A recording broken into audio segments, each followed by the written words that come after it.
Hay juegos que fueron buenos y luego están los que directamente parecían imposibles. E imposibles no por hype, sino por hardware. Títulos que cuando los veías moverse en su consola de lanzamiento, la sensación era clara. Esto no debería estar funcionando aquí, porque no hablo de gráficos bonitos, hablo de mundos abiertos gigantes, simulaciones vivas, destrucción masiva, iluminación adelantada a su tiempo, cosas que sobre el papel esas máquinas no podían mover, y aún así, lo hicieron. Y el mayor ejemplo de todo esto es Shenmue. Lo de este juego en la Dreamcast era absurdo. Shenmue salió en 1999 para Dreamcast, y lo que proponía ese juego en ese momento era una auténtica locura técnica. No era solo que se viera bien, que ya de por sí era impresionante, es que estaba intentando simular una vida real dentro de una consola que sobre el papel no tenía potencia para algo así. Primero, el nivel de detalle. Cada calle de Yokosuka estaba recreada con una precisión enfermiza. Las tiendas tenían interiores únicos, los objetos se podían inspeccionar, abrir cajones, mirar relojes, coger cintas. No eran decorados planos, eran espacios tridimensionales interactivos. Y eso en 1999 era algo que casi ningún juego hacía a ese nivel. Luego estaba el tema de los NPCs. Aquí es donde la cabeza explotaba. Cada personaje tenía su propia rutina diaria. Se levantaban, iban a trabajar, comían, volvían a casa y tú podías seguirlos si querías. No eran muñecos estáticos esperando al jugador, era un sistema vivo. Eso implicaba IA, rutas, horarios, eventos y todo cargado en tiempo real. El ciclo día-noche y el clima dinámico también sumaban. No era un simple cambio de iluminación, afectaba al comportamiento de la gente, a las tiendas abiertas, a los eventos que podían ocurrir. Era una simulación social metida dentro de una Dreamcast, en una consola con 16 megas de RAM principal. Para que te hagas una idea, hoy eso no te carga ni el menú de un AAA. Años después pasó algo parecido con The Last of Us. Naughty Dog cogió una PS3 que ya estaba al final de su vida y sacó un juego con una iluminación cinematográfica, animaciones faciales realistas y escenarios hiperdetallados. Porque claro, estoy hablando de una consola que ya llevaba 7 años en el mercado, que había sido exprimida hasta el límite, y que en teoría ya no podía sorprender a nadie más a nivel técnico, y de repente llega Naughty Dog y suelta esto, y parecía literalmente un juego de la siguiente generación corriendo en un hardware viejo. Lo primero que volaba a la cabeza era el apartado gráfico, no solo por la calidad de las texturas o en los modelados, sino por la iluminación, la luz entrando por ventanas rotas, el polvo en suspensión, los reflejos húmedos. Todo tenía una naturalidad brutal. Y eso en PS3, que era famosísima por lo difícil que era de programar. Luego estaban las animaciones faciales. Joel y Ellie no parecían personajes rígidos, parecían actores. Las miradas, los microgestos, la tensión en la cara cuando había peligro, transmitían emociones reales. Eso se combinaba con un doblaje y una captura de movimiento tan natural que por momentos parecía más una peli interactiva que un juego tradicional, pero donde realmente parecía imposible eran la suma de sistemas en tiempo real. Los escenarios eran ultra detallados, llenos de vegetación dinámica, partículas, escombros, interiores complejos, y todo mientras la IA reaccionaba de forma creíble. Los enemigos no iban a lo loco, se coordinaban, flanqueaban, te buscaban por nombre. Eso consumía recursos a saco. Y ojo al detalle técnico clave, las transiciones invisibles. Pasabas de gameplay a cinemáticas sin cortes, sin pantallas de carga, sin romper la inmersión. La PS3 tenía solo 256 megas de RAM de sistema y 256 megas de vídeo, y aún así movía escenas que hoy siguen viéndose bien.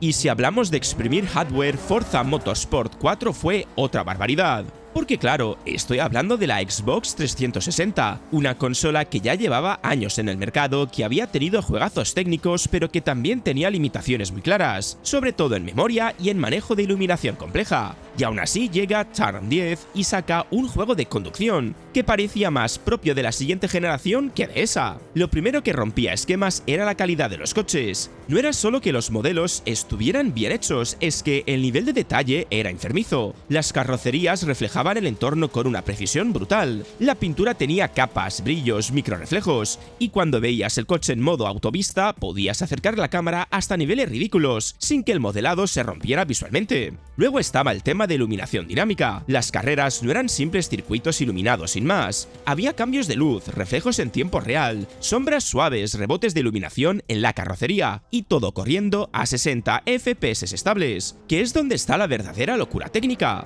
Porque sí, muchos juegos se veían bien en la Xbox 360, pero no a 60 FPS, con ese nivel de fidelidad visual. Los juegos de conducción dependen muchísimo de la fluidez, y aquí, Turn 10 consiguió que se sintiera ultra suave sin sacrificar gráficos. Y es que la clave de por qué parecía imposible no era solo gráfica, era de optimización. Turn 10 exprimió la Xbox hasta el último ciclo de CPU y GPU. Usaban técnicas de load súper agresivas, carga selectiva de elementos, y priorizaban lo que el jugador veía en cada milisegundo. Creo que vuelven sí. Luego tienes casos como The Getaway, que decidió recrear Londres con una obsesión enfermiza por el detalle, sin HUD, con narrativa cinematográfica y en una PS2. Lo más increíble era la ciudad, no era un mapa interactivo, era Londres real, con calles, señales, edificios, pubs, cabinas telefónicas, todo recreado con una obsesión enfermiza por el detalle. Ibas conduciendo y reconocías zonas reales, algo que en 2002 era una locura técnica y artística. Y aquí viene el primer truco técnico brutal. Sin HUD, no había mapa flotante, ni barras de vida, ni flechas gigantes. Las indicaciones te las daban los intermitentes del coche, y la vida se regeneraba apoyándote en paredes. Esto obligaba al juego a ser ultra inmersivo visualmente, porque toda la información tenía que estar integrada en el propio mundo. Luego estaban las animaciones y el enfoque cinematográfico. Las escenas parecían sacadas de una película británica de gángsters. Captura de movimiento avanzada para la época, transiciones fluidas, cámara muy dirigida. No era el típico juego de acción arcade, era algo mucho más narrativo, pero lo que más hacía explotar la cabeza era la densidad del entorno. Calles estrechas, escaparates, mobiliario urbano, señales. Había muchísimo objeto en pantalla para lo limitada que era la RAM de la PS2, y aún así el juego tenía la ilusión de la ciudad viva. ¿Y dónde está el truco? La optimización extrema. Muchas ventanas eran texturas, los interiores no existían, y el tráfico estaba muy controlado, pero la ilusión visual era tan buena que el cerebro rellenaba los huecos. Y claro, si hablamos de mundos vivos, Red Dead Redemption 2 fue directamente una salvajada. Porque claro, estoy hablando de la PS4 y la Xbox One, hardware del 2013 ya bastante exprimido, con CPUs bastante justitas y discos duros mecánicos muy lentos. Y aún así, Rockstar llega y suelta uno de los mundos abiertos más bestias que se han visto, incluso hoy en día. Lo primero que hacía que pareciera imposible era el nivel de detalle del mundo. No era solo grande, era absurdamente denso. Cada bosque tenía vegetación única, animales con comportamientos propios, barro que se deformaba, nieve que dejaba huellas dinámicas, y todo reaccionando en tiempo real. No era decorado, era simulación. Luego estaban los NPCs. Aquí Rockstar se volvió completamente loca. Cada pueblo tenía rutinas completas, conversaciones contextuales, reacciones al clima, a tu ropa, así ibas sucio o armado. Podías entrar en un bar y escuchar charlas diferentes cada vez. Eso implica una carga brutal de IA, animaciones y audio simultáneo. Las animaciones, de hecho, eran otro nivel. Arthur no activaba animaciones, las ejecutaba físicamente. Abrir un cajón, despellejar un animal, montar a caballo, todo tenía transiciones naturales, peso, inercia. Esto daba realismo, pero también consumía recursos a saco. Luego estaba el tema de la iluminación. Ciclo día-noche dinámico, clima volumétrico, tormentas con nubes físicas, niebla densa en pantanos. Había momentos en los que parecía CGI, especialmente al atardecer, con la luz atravesando árboles y reflejándose en ríos. Algo parecido pasó con Halo 4, que llevó la Xbox 360 al límite con una iluminación futurista, armas hiperdetalladas y escenarios colosales. La Xbox 360 ya llevaba 7 años en el mercado, estábamos a las puertas de la siguiente generación, y la mayoría de juegos ya nos sorprendían técnicamente. Parecía que ya lo habíamos visto todo, hasta que 343 Industries debutó con Halo 4 y dijo: espera un momento. Lo primero que rompía la cabeza era el salto visual respecto a Halo 3 o Reach. Los modelos de los Spartan, las armaduras, los reflejos metálicos, tenían un nivel de detalle que parecía más propio de la Xbox One que de la 360. Las texturas eran mucho más limpias, los materiales más complejos y la iluminación mucho más avanzada. Las armas, Forerunner, los escudos, los hologramas, los paneles luminosos, todo emitía luz real que mallaba el entorno y a los personajes. No eran simple brillo pegado, era iluminación integrada en tiempo real. Luego tienes el tema de los escenarios. Halo 4 no tiraba solo de pasillos oscuros para ahorrar recursos. Tenías vistas gigantescas, estructuras alienígenas colosales, tiros dinámicos, naves en movimiento. Había momentos en campaña que parecía un concept art jugable. Luego están las cinemáticas que eran otro nivel. Captura facial avanzada, expresiones mucho más humanas, especialmente en Cortana. Dirección de cámara súper cinematográfica. Habían planos que parecían de película CGI. Y lo mejor es que muchas transiciones eran directas desde el gameplay. Y ahora retrocedemos un poquito más a Perfect Dark en Nintendo 64, que ya hacía cosas que parecían de la siguiente generación. Estoy hablando de la Nintendo 64, una máquina potente en 3D para su época, sí, pero con limitaciones bastante duras, cartuchos con poco espacio, memoria muy limitada y una arquitectura que ya estaba llegando a su techo cuando Rare decide hacer básicamente su obra más ambiciosa. Lo primero que hacía que parecía imposible era el salto respecto a GoldenEye 007, que ya era una barbaridad técnica. Perfect Dark no era solo una secuela continuista, era como si Rare hubiera dicho: vamos a duplicarlo todo. Más enemigos en pantalla, más armas, más modos, más efectos, todo más. Los escenarios eran muchísimo más complejos, no eran solo pasillos militares, había rascacielos futuristas, laboratorios, bases secretas, ciudades nocturnas con iluminación artificial, y todo cargado de objetos interactivos, ordenadores hackeables, cámaras de seguridad, torretas automáticas. Luego estaba la IA enemiga, que para la época era absurda. Los enemigos se cubrían, flanqueaban, reaccionaban al ruido, activaban alarmas. No iban simplemente hacia ti en línea recta. Eso consumía recursos que la Nintendo 64 no tenía de sobra precisamente. Después llegó Grand Theft Auto V, metiendo un mundo abierto gigantesco, 3 protagonistas y simulación urbana compleja en PS3 y Xbox 360.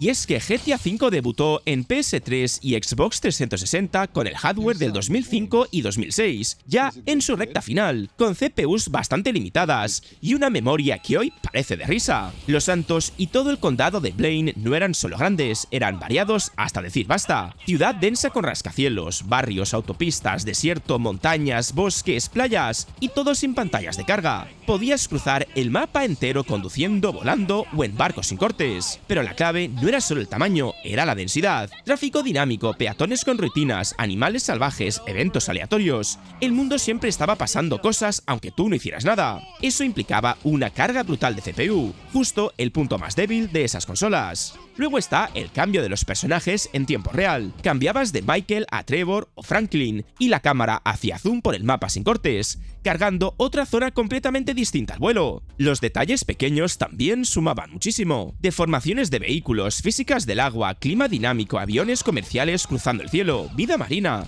El mundo se sentía vivo en todas las capas. Y todo esto con tan solo 512 megas de RAM. Para que te hagas una idea, el juego ocupaba más de 30 gigas. Comprimido y streameado constantemente para que la consola no muriera en el intento.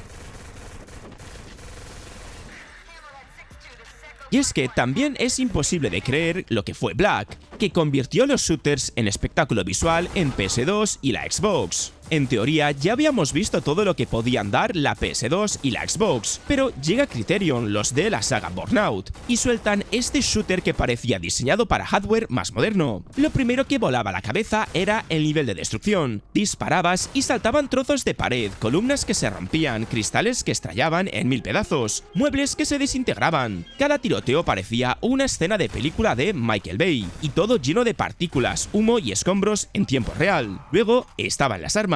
Aquí Criterion hizo algo muy inteligente: convertir el gunplay en espectáculo visual. Cada disparo tenía retroceso brutal, chispas, chasquillos cayendo, humo saliendo del cañón, y el sonido, bestial, con esas capas de eco y reverberación que hacían que cada arma pareciera un cañón real.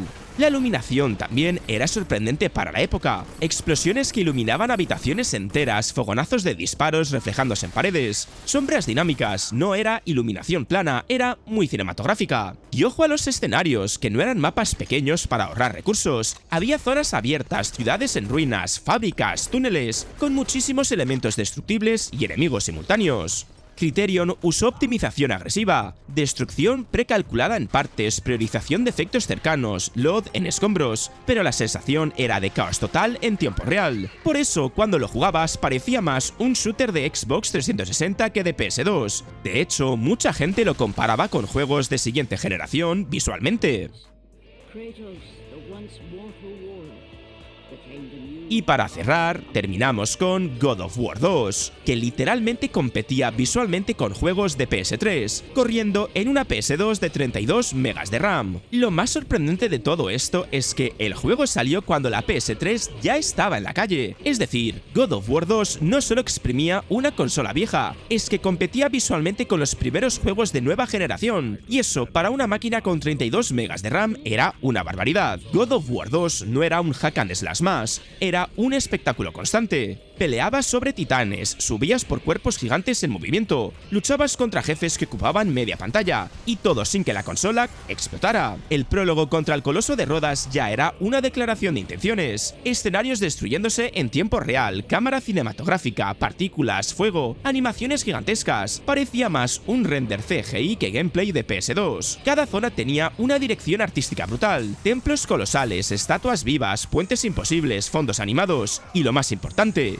profundidad real. No eran fondos planos, había capas, movimiento y vida. La iluminación también jugaba un papel clave. Sombras dinámicas, reflejos, brillos metálicos en las armas, fuego iluminando las alas. Santa Mónica Studios exprimió el motor hasta el último ciclo para que todo tuviera un acabado épico. Y al final, cuando ves todos juntos, te das cuenta de algo bastante curioso, que los mayores saltos escénicos no siempre llegan al principio de generación, sino al final, cuando los estudios ya conocen el hardware de al milímetro y empiezan a hacer auténticas locuras de optimización. Porque estos juegos no eran solo bonitos, eran ambiciosos hasta el límite. Mundos vivos, físicas complejas, iluminación adelantada a su tiempo, escalas imposibles, proyectos que sobre el papel no encajaban dentro de la potencia de sus consolas y aún así funcionaban.